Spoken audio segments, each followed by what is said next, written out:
Salut à tous, dans cette vidéo on va parler de tout le projet, tout le montage qu'il y a eu sur ma vidéo cinématique à Andorre. Alors si tu n'as pas vu cette vidéo, n'hésite surtout pas à aller la voir avant parce que sinon ça n'a pas trop d'intérêt. Comme ça tu vois le projet fini et puis ensuite ici tout le travail qu'il y a eu derrière. On va voir bien évidemment comment j'ai organisé le projet, comment ça s'est passé au niveau du montage, les différentes transitions, comment j'ai calé tout ça. Toute la partie colorimétrie, la partie étalonnage. Justement, en parlant de tout ce qui est étalonnage, eh bien, on va parler également du micro color panel. C'est le panel de Blackmagic que je me suis fourni finalement pour ce projet. Alors ça faisait un petit moment qu'il me faisait de l'œil, mais je me suis dit que ce projet-là, c'est finalement l'occasion parfaite de tester ce panel en condition, voir ce que ça donne. Et je te le dis tout de suite, je suis très satisfait. Très rapidement, au niveau du matériel des caméras que j'ai utilisé, eh bien, elles sont juste derrière, juste là. J'ai utilisé ma FX3 en caméra principale, en enregistrement interne. Donc généralement, c'était du All Intra, 25, 50, 100 images par seconde. Ça dépend en fait des configurations du moment quoi. J'ai également testé, alors c'était pas indispensable pour ce projet, mais c'est hyper intéressant quand on fait ce genre de tournage de voir un petit peu les différentes configurations. Donc j'ai essayé l'enregistrement ProRes RAW sur le Ninja 5 Plus. J'avais déjà enregistré plein de fois en ProRes RAW, mais là le fait d'être à la montagne, d'avoir de gros dégradés de couleurs et puis d'être finalement sur le terrain, voir ce que ça donne l'enregistrement en externe, c'était finalement plutôt pas mal. Et au final je suis content d'avoir enregistré en ProRes RAW puisque les plans sont tout simplement magnifiques. Et puis j'ai également tourné un petit peu, alors là c'est pas du tout adapté pour ce genre de projet, surtout sur une semaine intense comme ça. J'ai pris ma Red Scarlett W et je l'ai utilisé uniquement le dernier jour, voilà, puisque j'ai tourné un petit peu avec, quand on n'était pas en randonnée. Mais sinon voilà, sinon c'est une pure galère, malgré le fait que les plans sont juste magnifiques et l'étalonnage c'est un régal. On va parler de tout ça. Allez, donc on se retrouve dans DaVinci Resolve Studio. La première étape, c'est forcément d'organiser le projet. Alors moi, sur ce projet-là, j'ai décidé en fait de créer plusieurs dossiers en fonction en fait du moment de ce que l'on avait filmé. Donc par exemple, tout ce qui était VTT, je l'ai mis dans ce dossier-là. Quand il y avait des paysages, j'ai mis dans ce dossier-là. Tout ce qui est coucher de soleil, c'est ici. J'ai essayé de m'organiser comme ça. J'avoue que c'est pas la meilleure configuration. Parfois, j'ai eu des petites galères. Donc ça, c'est quelque chose que je vais peaufiner au fur et à mesure. Pour l'instant, je ne saurais pas te donner un retour par rapport à ça. Je pense que c'est bien d'avoir organisé comme ça, mais il faut également classer par caméra puisqu'il y a des choses que tu peux pas classifier. Donc d'une certaine manière, je pense que c'est plutôt pas mal.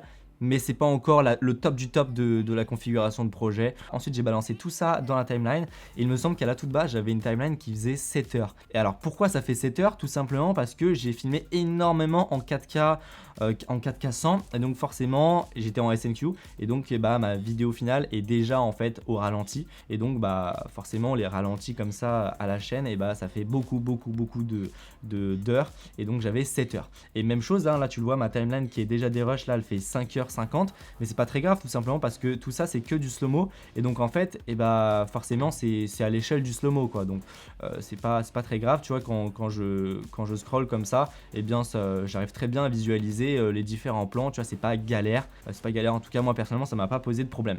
Donc ensuite j'ai essayé de classer tout ça par ensuite j'ai essayé de trier déjà tous les plans qui allaient pas me servir, enfin en tout cas qui étaient mauvais, ou enfin que je jugeais mauvais, que j'allais pas utiliser, hop ça part à la poubelle, enfin en tout cas je les supprime de la timeline. Et puis ou sinon si j'avais un doute, je les mets en rouge par exemple, ou je les mets dans un petit endroit de ma timeline ou avec un petit marqueur comme ça où je mets poubelle pour l'interrogation par exemple. Et puis ensuite j'ai essayé de classer par moment, même chose que dans les dossiers. Donc là par exemple j'ai tout ce qui est VTT, donc ça c'est toutes mes images que j'ai sélectionnées qui vont me servir pour tout ce qui est VTT, et c'est également classé par couleur. Donc là par exemple tout ce qui est plan FPV c'est en rose, tu vois. Tout ce qui est beige c'est les plans qui sont enregistrés au Mavic. En bleu c'est la FX3, en vert c'est les plans RAW de la FX3, et là en un coup d'œil je sais dire que tout ça c'est mes plans au sol qui sont tournés à la FX3, tout ça c'est les plans, bref tu m'as compris. Donc voilà, j'ai essayé de classer comme ça avec des drapeaux. Donc ensuite ces drapeaux j'ai mis des codes couleurs, voilà ça me permet, si par exemple là on part sur tout ce qui est VTT, je vais dans ce entre guillemets petit dossier là, et puis ensuite je vais mettre un petit plan de moi. Tiens, je me souviens qu'il y avait un plan où je marchais comme ça qui était hyper stylé, et hop je vais dans le répertoire Lucas, et donc il y a tous les plans de moi quoi grosso modo, et puis même chose pour Stéphane, ainsi de suite, tu m'auras compris. Donc ensuite pour pouvoir constituer mon montage final, je me suis mis en double timeline. Donc pour se mettre en double timeline, c'est très simple, tu vois, tu vas aller juste là et là tu vas faire afficher les timelines superposées. Donc je vais faire comme ça, et puis là ensuite tu as toutes tes timelines qui s'affichent juste là. Mais pour pouvoir les superposer, tu vois, on a un petit bouton qui est juste à droite, juste ici, et là tu peux superposer je sais pas combien de timelines, enfin tu peux vraiment aller, tu peux en mettre beaucoup. Bon, moi ici j'en ai mis 2, Et donc là j'ai mis du coup, alors mon dérush ici je peux pas l'ouvrir puisqu'il est déjà ouvert en haut, donc je mets dérush ici, et puis ma timeline finale par exemple, enfin ma timeline sur laquelle je vais construire mon montage, et bah je la mets au-dessus. Enfin tu vois, j'essaye de m'organiser comme ça, et puis il me semble que j'avais même créé plusieurs timelines au début pour m'organiser. Donc ensuite c'est très simple, juste avant de commencer mon montage, il y a le moment de sélection de la musique. Alors ça c'est purement personnel, moi personnellement j'ai choisi de partir sur ce style là, mais en fonction du style de la vidéo que tu as choisi de faire, de tes goûts et tout ça, bah forcément tu vas choisir un style différent, peut-être quelque chose de plus posé, quelque chose d'un peu plus dynamique. Donc ensuite, comment j'ai fait ça? Donc là par exemple au tout début, on a, alors ça pareil, tout ce qui est musique pour moi il faut que ça soit positionné dès le début. Si tu fais ton montage par rapport à la musique et si t'as pas quelqu'un qui va passer derrière pour faire une musique sur mesure, pour faire ton sound design, ton mixage et tout ça, il faut que ta musique elle soit bien placée, parce que si tu fais tes cuts et tes changements de plan sur la musique alors que bah, tu la décales après, et bah, tu te retrouves dans la merde puisque tu dois tout redécaler. Donc c'est impératif que la musique soit quand même bien placée au début, et, enfin en tout cas que tu n'aies pas de gros ajustements à faire. Donc moi il y avait cette musique là que j'ai bien aimée, et en fait je me suis dit putain là la musique elle monte en tension, et en fait bah, je vais mettre un cut et je vais passer sur la deuxième musique que j'ai adorée. Donc en fait j'ai une première musique qui est celle-ci, et puis j'ai la deuxième musique qui est celle-ci. Sauf qu'en fait, je les ai coupés parfaitement au bon moment, la transition se fait parfaitement bien. Alors j'ai mis un petit fondu, je crois ça fait 1 ou 2 frames, enfin c'est vraiment extrêmement léger histoire de dire. Mais voilà, le cut comme ça de base, il est tellement bien positionné que en fait les deux musiques se joignent parfaitement. Pour toute la partie montage, le calage des plans, quel plan j'ai choisi, etc.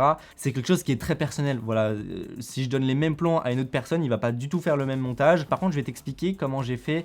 Enfin, il y a trois transitions dans la vidéo, dont une qui est la plus complexe. Enfin, elle n'est pas ultra complexe, mais c'est la plus recherchée, la plus stylée.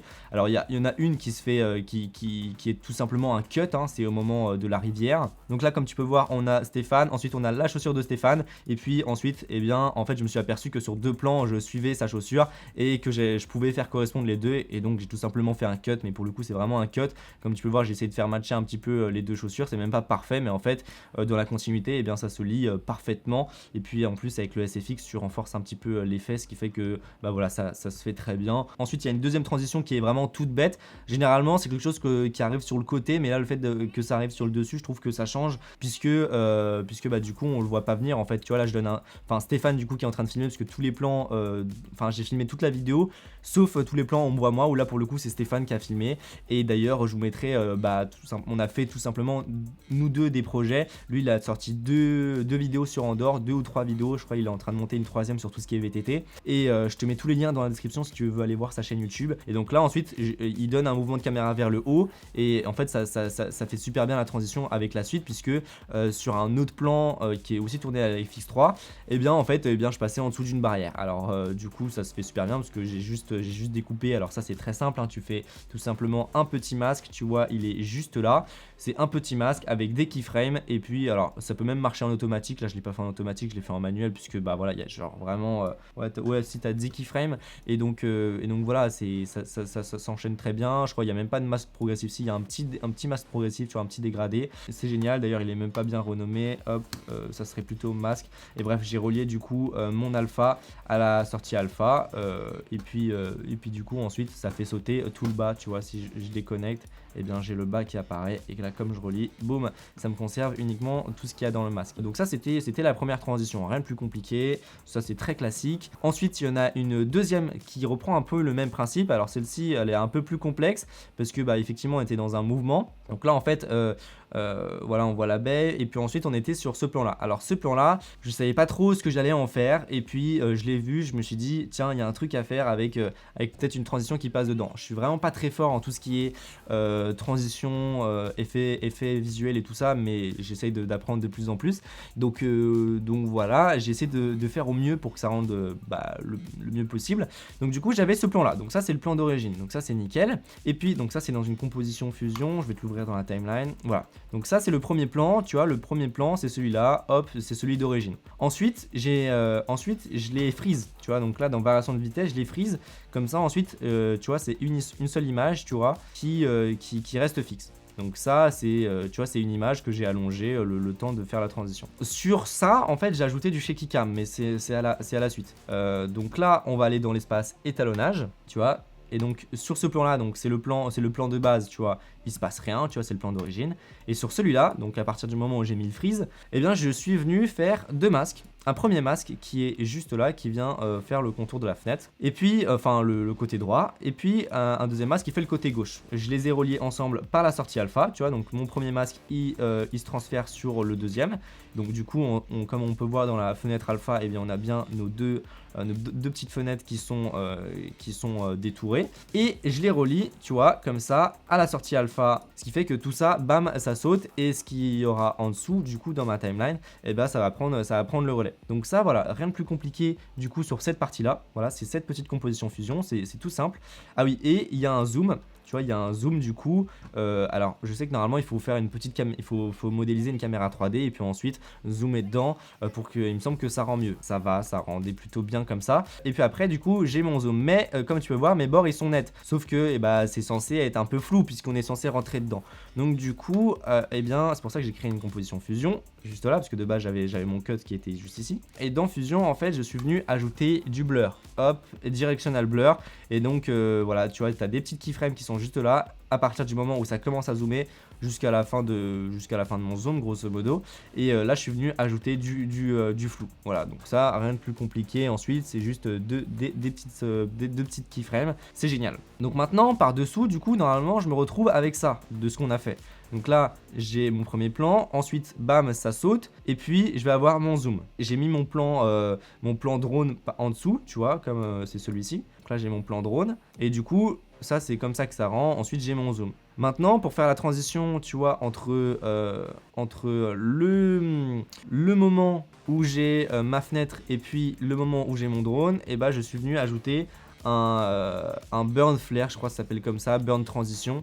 Enfin grosso modo c'est juste des flares, voilà, ça c'est des packs FX que tu télécharges. Moi j'en avais eu pas mal dans les plugins qu'on a testé. Donc comme tu peux voir, hop, j'ai mon flash, tu vois, il arrive juste là, bam, et puis ensuite on arrive sur le plan drone. Maintenant le problème c'est que hop, tu peux voir j'ai un flash rouge.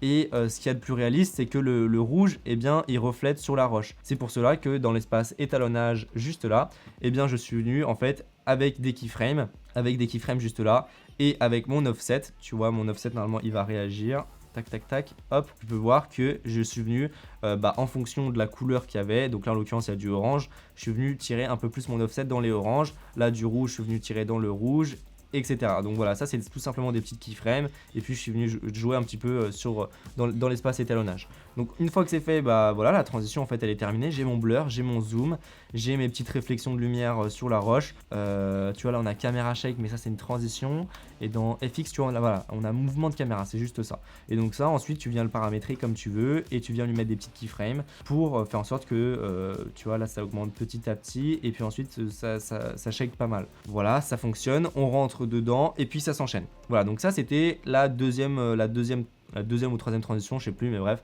Et du coup, la transition qui, personnellement, je trouve la plus belle, je suis content du résultat, c'est du coup celle-ci. Donc là, j'ai mon premier plan au drone puisqu'on avait tourné pas mal, au sol à ce niveau-là, mais on n'avait pas tourné au niveau du cercle solaire, le disque solaire, je sais plus comment on appelle ça. Et bref, ça donne l'heure quoi. Et donc là, premier plan au drone pour poser un peu le contexte. D'ailleurs, il y a une petite tornade qui est juste là, d'ailleurs, petite tornade de sable. Hop, tu peux le voir, elle est ici. Et donc après, je me retrouve à un plan à l'Insta360. Alors, le plan à l'Insta360, en fait, je savais pas que j'allais faire je savais que j'allais faire cette transition là dans le montage. Je voulais faire cette transition, c'est pour ça que j'ai fait plus tard dans la semaine et bah mon fameux plan au drone, enfin bref, j'ai montré ça, mais je ne savais pas que le plan à l'Insta360 allait faire partie de la transition. Donc du coup en fait au cercle j'ai tout simplement fait un tour du cercle à l'Insta360. Je savais pas à quoi ça allait me servir, mais je me suis dit bon voilà, vas-y, je fais ce plan là, au pire ça sera juste du perso souvenir, tu vois, comme ça j'ai une petite vidéo à 360 degrés. Donc ensuite du coup ce plan à 360 degrés, je suis venu l'animer directement et bah dans 360 Studio là. J'ai placé cette keyframe comme ça, je me suis dit peut-être que ça fera une transition à un moment donné ou peut-être un effet Inception ou je sais pas quoi. Donc je me suis dit bon bah vas-y, je commence comme ça. Et d'ailleurs en fait heureusement que je l'ai fait puisque comme tu peux voir, et bah j'ai utilisé le mouvement pour pouvoir faire la transition entre le plan drone et le plan à l'Insta 360, tu vois, si je me déplace un tout petit peu, là il y a un léger fondu et puis mon mouvement commence ici, il y a un peu de blur comme tu peux le voir. Ensuite je suis venu rester comme ça au centre puisque je savais que j'allais faire un plan un petit peu lock-on dessus, tu vas voir, je vais te montrer ça après. Et puis après effectivement je pars comme ça vers le haut, vers le ciel, jusqu'à faire quasiment un tour complet. Donc voilà, ça c'est le premier plan du coup. Donc on se retrouve maintenant dans DaVinci. Donc là je vais avoir du coup le premier plan. Bam, qui arrive comme ça, donc là rien de plus compliqué, j'ai mis un peu de blur pour le début, un peu de blur, donc ça c'est une composition fusion, un peu de blur, un petit fondu pour pouvoir faire en gros une petite transition spin avec le plan drone. Et puis ensuite comme tu peux le voir on enchaîne sur un petit speed ramping, tu vois c'est en accéléré en fait, là c'est en accéléré, tu vois c'est à 147%. Donc en fait je vais ouvrir ça dans ma timeline pour voir un petit peu comment j'ai fait. Est-ce que je l'ai mis en accéléré? Ouais, en fait donc là j'ai mon premier plan qui est ici, bam, et donc ça en fait je l'ai mis en accéléré, donc là il est en accéléré à 200% et j'ai même réaccéléré la composition fusion après. Et là du coup cette composition fusion là, on va aller dans fusion, on va voir ce que j'ai fait. Donc je vais avoir un petit tracker qui est juste là. Et ce tracker là en fait, donc là ma vidéo elle est en accéléré, rien de plus, tu vois. Et sauf que le problème c'est que ça bouge à gauche et à droite. Donc du coup je vais appliquer une petite stabilisation lock on. Donc voilà, c'est tout simplement une stabilisation pour que un objet reste stable tout au long de la vidéo, de la séquence. Je place mon tracker, ensuite mon tracker je lui dis meilleure correspondance, ça fonctionne mieux. Je l'ai mis sur un point clé où je sais que le tracking va bien fonctionner, sur lequel je vais locker ma stabilisation, et c'est tout simplement le mât du truc solaire là. Donc je l'ai mis la petite intersection qui est juste là, et puis après boum je lance mon tracking. Dans opération je lui mets correspondance de mouvement et je le mets sur l'arrière-plan. Donc de cette manière en fait il va stabiliser un petit peu la chose, tu vois. Si je désactive ça, mon transform, et que je vais au début et que je te mets play, et grosso modo lui tu vois hop il bouge et il va faire en sorte que mon mât en fait, enfin le point que j'ai décidé de traquer, il reste toujours au centre. Le problème c'est que là du coup tu vois on va avoir des black borders. Donc en fait tu vois si je retourne dans mon montage, et hop tu peux voir on a des petites bordures noires et ça c'est pas ouf. Donc c'est pour ça qu'en fait on va tout simplement cropper dedans, on va taper dedans. Donc c'est pour ça qu'en fait j'ai ajouté à la suite un petit nœud transform dans laquelle je suis venu cropper un tout petit peu. Voilà, et de cette manière c'est nickel, tu vois, on n'a plus nos petits black borders. Et puis à partir de là du coup je vais avoir mon premier plan qui est celui-ci qui est en accéléré avec l'effet lock on. Et puis après je vais avoir la suite de mon plan puisque je l'ai cut pile au moment où en fait ça va commencer à monter comme ça. Donc là j'ai mis un cut et le problème c'est que là du coup tu vois si je désactive tout ce que j'ai fait, je vais avoir mon premier plan qui est ici qui est en accéléré lock on, ma composition fusion, et puis après la suite, donc le moment où ça va commencer à monter, où en fait tu vois on a un petit saut d'image, tu vois, parce qu'en fait juste avant je suis venu cropper dedans, j'ai zoomé dans mon image, donc logique que maintenant ça ne correspond plus. Donc c'est pour ça que en fait je suis venu tout simplement décaler ça d'une image, réduire mon opacité pour pouvoir les superposer, et puis après dans tout ce qui est transformation je suis venu réaligner les deux images. Donc voilà, là on peut voir que c'est parfaitement aligné, c'est nickel. Je remets ça là où c'était, je remonte mon opacité, et donc maintenant si je passe image par image, on peut voir qu'on ne voit pas le cut, c'est nickel. On switch de ma composition jusqu'au plan où ça monte. Donc ça pareil, ça c'est en accéléré, j'ai fait en sorte que ça soit plus ou moins synchro avec le deuxième plan FPV, je vais t'expliquer ça juste après. Donc là hop on monte, et puis le problème que j'ai eu c'est qu'on va avoir des nuages et le soleil qui est juste là, alors que sur mon plan FPV sur lequel je voulais faire matcher tout simplement mon plan à l'Insta 360, on peut voir que en fait, donc ça c'est le plan FPV, je suis comme ça, je monte, et là non seulement il n'y a pas de nuages, mais alors en plus le soleil tu vois il est presque en coucher de soleil, alors que sur l'autre il était au zénith, et là il est en coucher de soleil sur la crête, ce qui fait qu'on a plein de flares, c'est dégueulasse et tout ça. Et hop là ensuite on enchaîne sur le plan que vous connaissez, vous l'avez vu dans la vidéo. Ok, donc en fait comment ça s'est passé? Donc là en gros je me retrouve avec ça. Je me retrouve avec le plan à l'Insta 360 et puis après le switch vers le plan drone. Donc là mes deux plans sont synchronisés, tête vers le haut, enfin caméra vers le haut plutôt. Et là il n'y a plus qu'à faire le merge avec le ciel. Et donc ça va se faire. Le plan à l'Insta 360 j'ai pas touché, j'ai pas supprimé le ciel, je l'ai laissé tel quel puisque c'était beau avec les nuages et tout ça. Et puis pour l'enchaînement en fait il fallait que ça soit comme ça. Mais par contre le plan GoPro c'est lui en fait que j'ai édité. Donc comment ça se passe? On va se rendre directement dans l'espace étalonnage. Et donc j'ai réfléchi comment je pourrais faire. Est-ce que j'applique plutôt un masque qui va venir traquer toute la crête. Le problème c'est qu'on a pas mal de détails, tu vois, on a des arbres qui sont juste là, donc ça va être un petit peu compliqué. Je me suis dit, est-ce qu'on essaye un Magic Mask un petit peu compliqué? Là il va pas réussir, surtout avec la suite, là ça va être une pure galère. Et donc je me suis dit, ok, je vais faire une sélection 3D. Je vais faire une sélection 3D, donc ça se passe juste là, tu vois, si je te l'affiche. Boum, alors je te l'affiche mieux même, je l'affiche comme ça. Donc j'ai fait une sélection 3D directement avec mon sélecteur 3D. Et puis à partir de là, tu vois, j'ai fait beaucoup de sélections puisque ça a été assez complexe. Parfois, ben voilà, j'avais l'herbe qui sautait dans mon plan drone. Parfois, tu vois, j'avais des petits points qui sautaient et tout ça. Le flair rouge qui est juste là, ça faisait n'importe quoi, c'était horrible. Donc j'ai dû ajuster mes réglages pour faire en sorte que ça marche le mieux possible. Et puis là, on peut voir que c'est plutôt pas mal, tu vois. Alors, j'ai encore 2-3 petits changements au niveau de la crête, tu vois, c'est pas parfait de chez parfait, donc c'est pas très grave. Finalement, là, je suis arrivé sur quelque chose de plutôt pas mal. Et donc, une fois que c'est fait, une fois que mon masque est bien fait, et bah, je suis venu tout simplement relier ma sortie alpha comme d'habitude, et ce qui fait que du coup, eh bien, je me retrouve mon plan drone du coup qui est superposé au plan à l'Insta360. Et ce qui fait que bah voilà, ça s'enchaîne. Alors, les nuages correspondent pas tout à fait, mais honnêtement, ça marche. Je trouve que ça passe. Ça se trouve dans un mois, je dirais putain, pourquoi j'ai fait comme ça, c'est pas ouf. Mais bon, à l'heure actuelle, je trouve que ça va, ça se fait plutôt bien. Et puis les retours que j'ai eu, ça plaît. Voilà, donc c'est comme ça que j'ai fait du coup pour cette transition. Et puis après, on part en speed ramping. Voilà, c'est nickel. Bon, les speed ramping, on va pas faire un tuto là-dessus. Et d'ailleurs, je l'ai vu juste là, tu vois, il y a ce plan drone qui est juste là. Alors, ce plan drone là, en fait, c'est un plan tourné au Mavic 3. Donc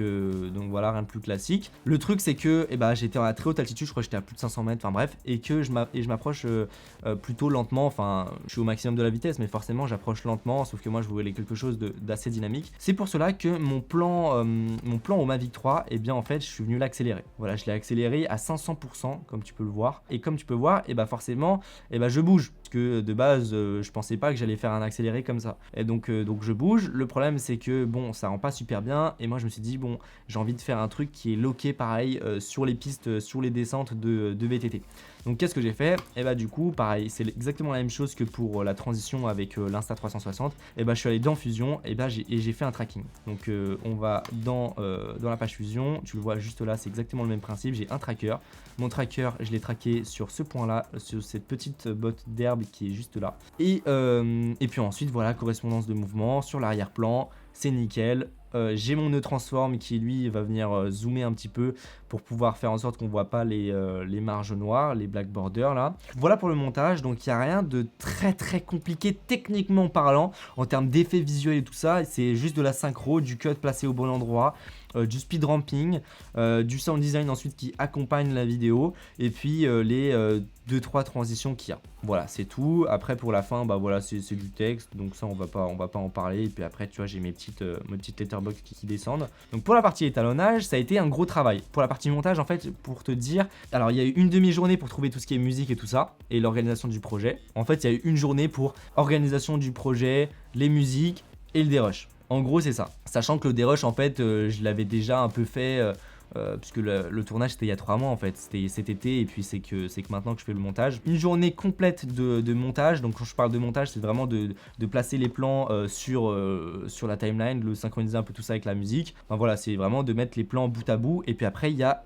une grosse journée d'étalonnage, parce que je crois que c'est du 9h, 9h22h, 9h23h, sachant qu'après j'ai fait des petites modifs, sachant que dans la journée, voilà, je prends quasiment pas de pause, hein. Il doit y avoir 2 heures de pause, 2-3 heures de pause, même pas, enfin bref, c'est assez intense. Donc allez, donc pour la partie étalonnage, du coup, comment je me suis organisé?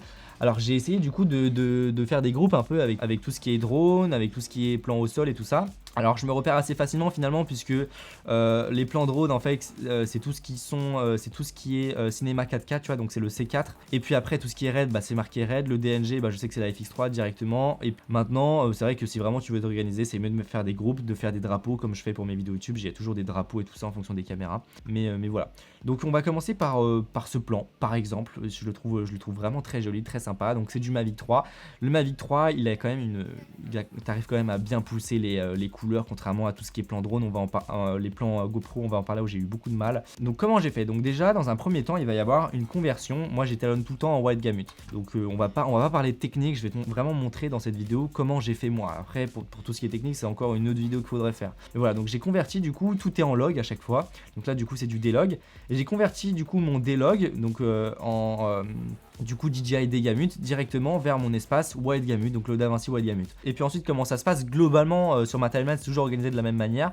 Eh bien, je vais avoir mon premier nœud dans laquelle normalement c'est tout ce qui est exposition et un petit peu tout ce qui est correction de saturation. Donc là, je suis parti sur quelque chose de Orange and Teal. Donc c'est effectivement des basses lumières qui sont plus froides, contrairement aux moyennes et hautes lumières qui sont plus dans les orangés. Donc voilà, j'ai tout fait directement sur ce nœud là, dans l'espace HDR, pour pouvoir être à la fois en linéaire, mais en même temps pouvoir mieux gérer ma dynamique, pour pouvoir vraiment étendre mon signal comme je veux. Mais voilà, du coup j'ai joué un petit peu sur mon Hue pour aller sur quelque chose de un peu plus orangé. Ensuite, du coup, bon, celui-là il sert à rien parce qu'il est vide, mais il me sert sur d'autres plans. Ensuite, on va avoir du coup directement plusieurs nœuds qui sont mis en parallèle. Et dans ce premier nœud en parallèle, je vais avoir tout ce qui est teinte. Voilà, donc là c'est mes corrections de teinte et température. Voilà, donc ça se gère super bien avec le panel de Blackmagic, je vais t'expliquer ça. Ensuite, ça c'est tout ce qui est correction par rapport à l'herbe. Parce que l'herbe, j'ai essayé de la jaunir un petit peu à chaque fois.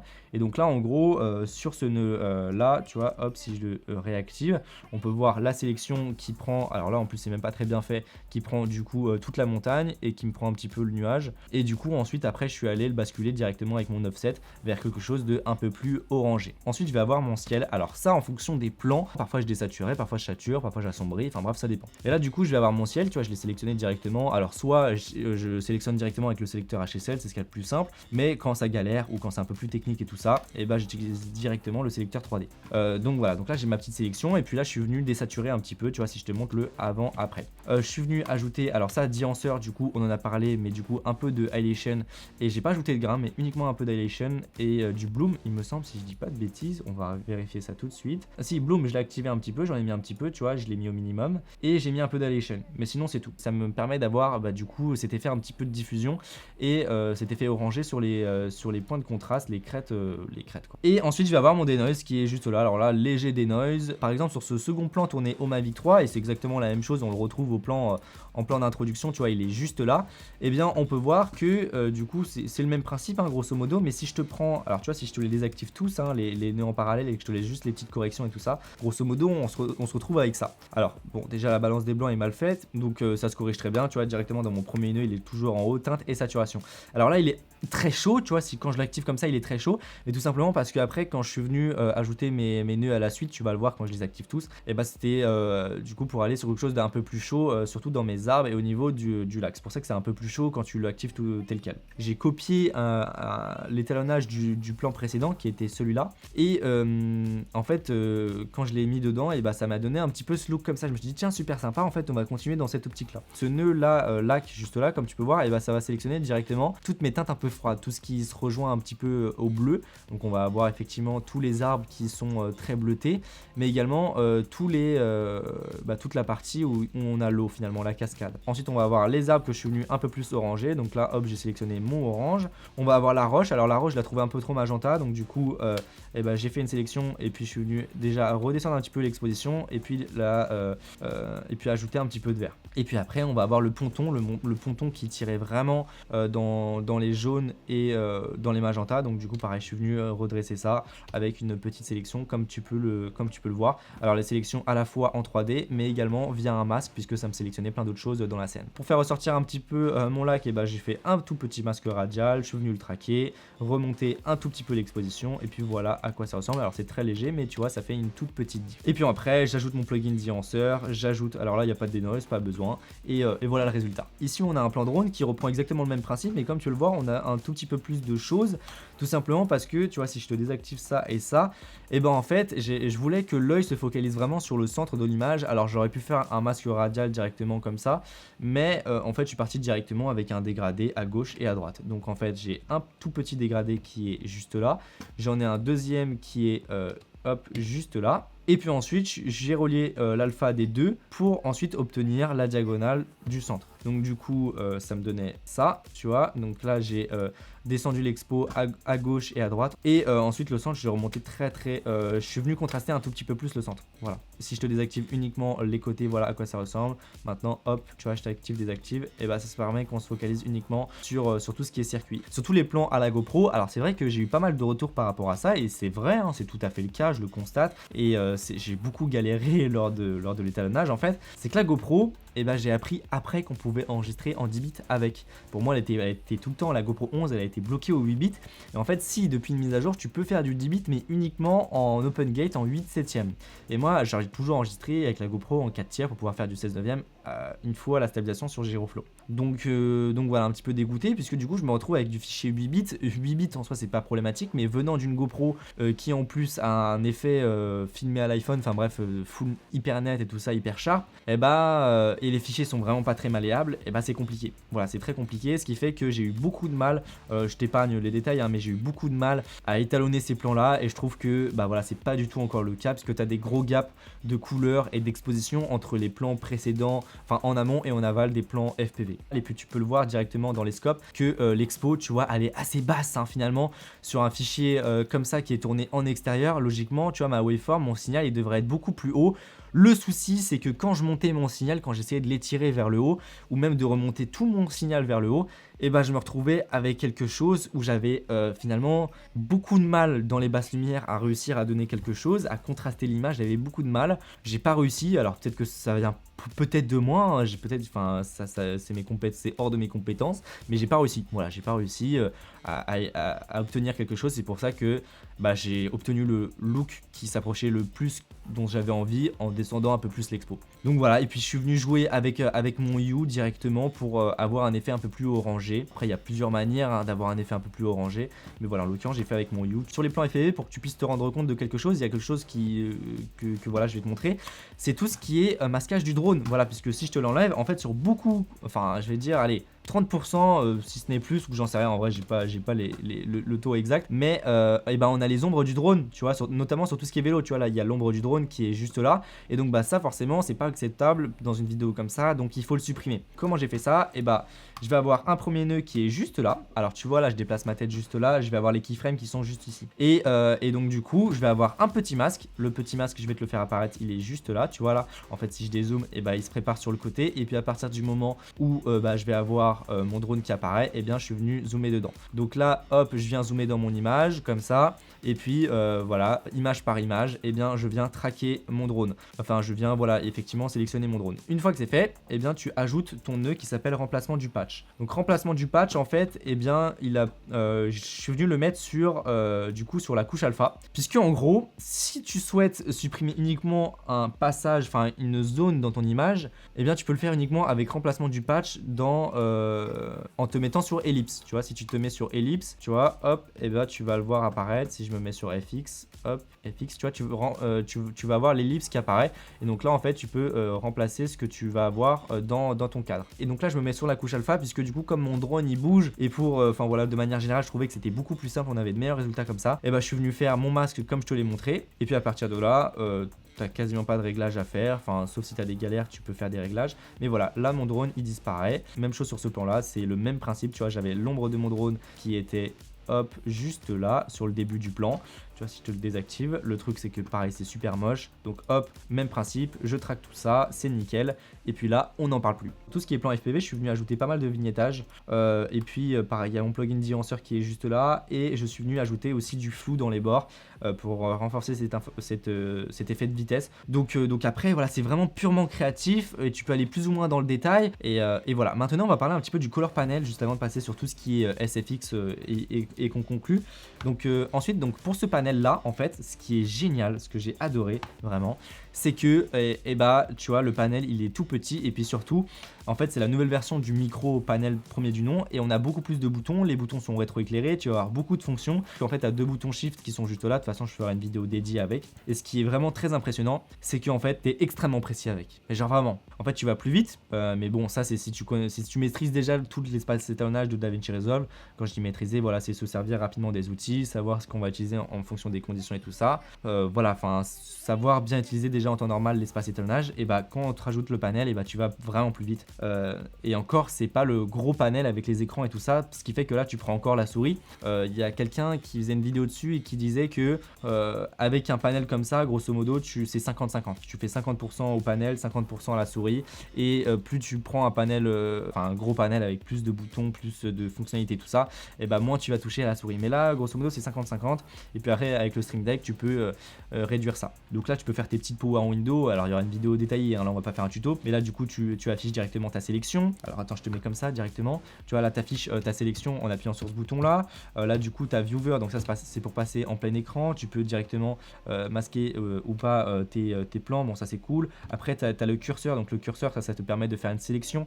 Donc là par exemple si je clique, si je fais select et que j'affiche la sélection, et bah là on peut voir que il me sélectionne qu'une certaine couleur en particulier. Bon là comme il y avait un masque, et bah ça va pas marcher forcément. J'ai mon tout ce qui est undo, redo, j'ai disable, donc ça c'est pour désactiver le nœud, bypass, donc ça c'est pour enlever l'étalonnage, hop, juste là. Tu peux ajouter forcément tous les nœuds en série classique ou parallèle, directement des keyframes, tu peux ajouter un window. Ce window là, directement je peux le déplacer comme ça, gérer sa taille, tu peux l'écraser ou pas, le faire pencher. Tu peux aussi directement le traquer. Bon là je vais pas le faire parce que je sens que déjà mon PC il est en PLS avec déjà l'enregistrement et puis en plus le projet qui est ouvert. C'est vraiment très très rapide, et juste au-dessus comme tu peux le voir j'ai mon iPad, et l'iPad en fait je vais avoir tous mes outils en fait.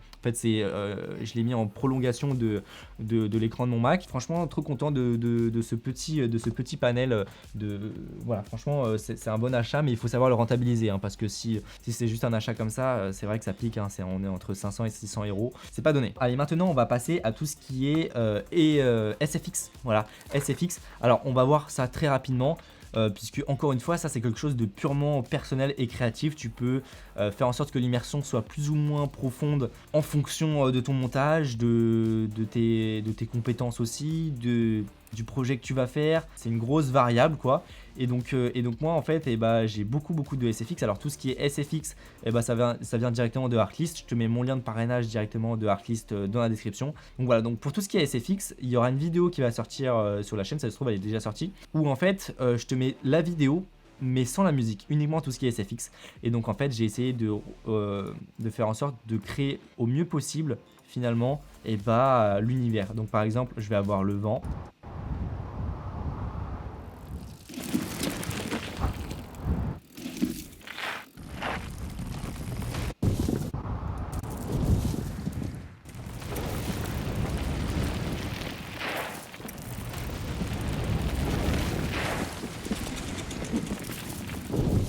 Tu vois juste là quand on est au niveau de l'eau, forcément j'ai mis les bruits d'eau, de cailloux et tout ça. Ici j'ai mis il me semble tout ce qui est grenouille.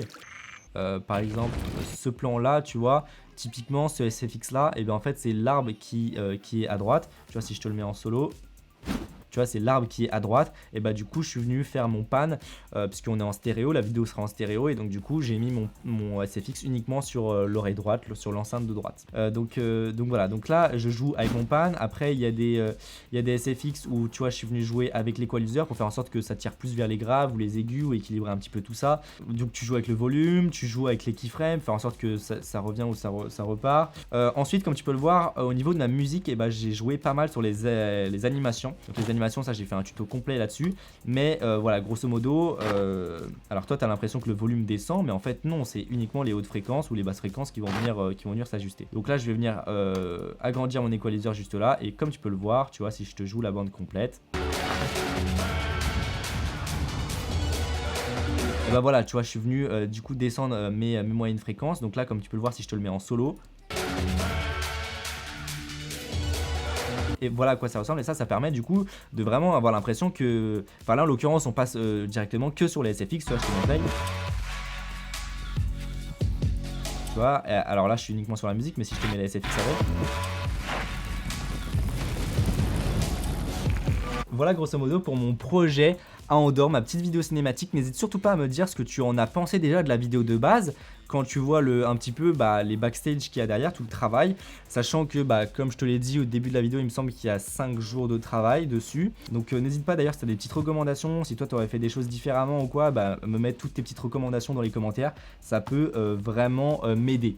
Sur ce, si cette vidéo t'a plu, n'hésite pas à mettre un petit pouce bleu, à t'abonner pour en voir plus. Si tu as des questions, c'est dans les commentaires. N'hésite pas, si tu souhaites acheter du matériel vidéo, photo vidéo, et tu as mon code créateur Lucas, ça permet de soutenir la chaîne. Allez, sur ce, on se retrouve pour une prochaine vidéo. Salut!